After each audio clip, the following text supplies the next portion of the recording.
the peaceful coexistence agreement.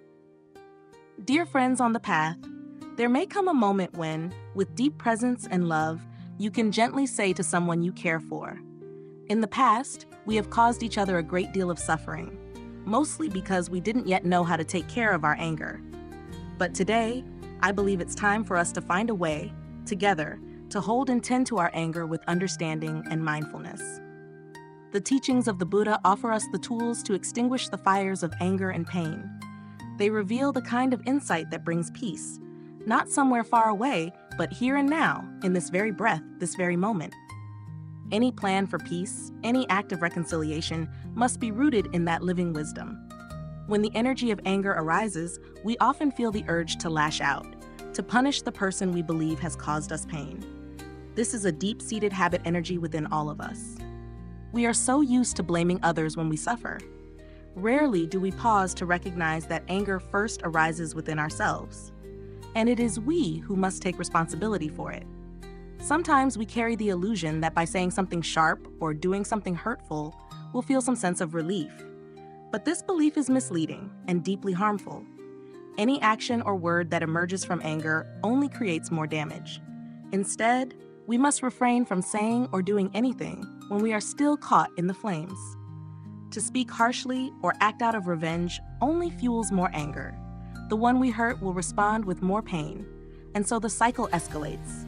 We've seen this happen countless times, the rise of conflict, resentment, retaliation, and yet we continue to repeat the same pattern, never quite learning the lesson. Let us remember this truth: punishing another is also punishing ourselves. This holds true not just in families or relationships, but on a global scale. When one country strikes another, suffering is never one-sided.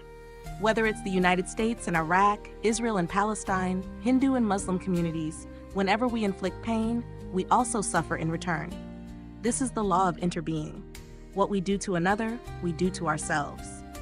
That's why we must awaken to a new way. Let us recognize that retaliation is not a skillful strategy. You and the person you love both carry within you seeds of understanding and wisdom. Let us use that wisdom. Come together, sit down while your hearts are still open, and make a gentle, loving agreement, a shared vow to take care of your anger, not to act on it. Let that agreement be your refuge. Make a sacred promise to one another. When anger arises, we will not speak or act from it. Instead, we will return to our breath. We will return to our steps. We will come back to ourselves. Let this promise not be made in a moment of crisis, but in a moment of joy. While your hearts are light, when you're still smiling with one another, sit down and draft a true peace treaty, a sacred agreement of peaceful coexistence, a pact of true love. This agreement is not like political treaties, which are often built on suspicion, self-interest, and hidden agendas. No, this is a spiritual accord, written from the heart, grounded in love, nourished by trust. It is not about power, but about presence. Not about winning, but about understanding.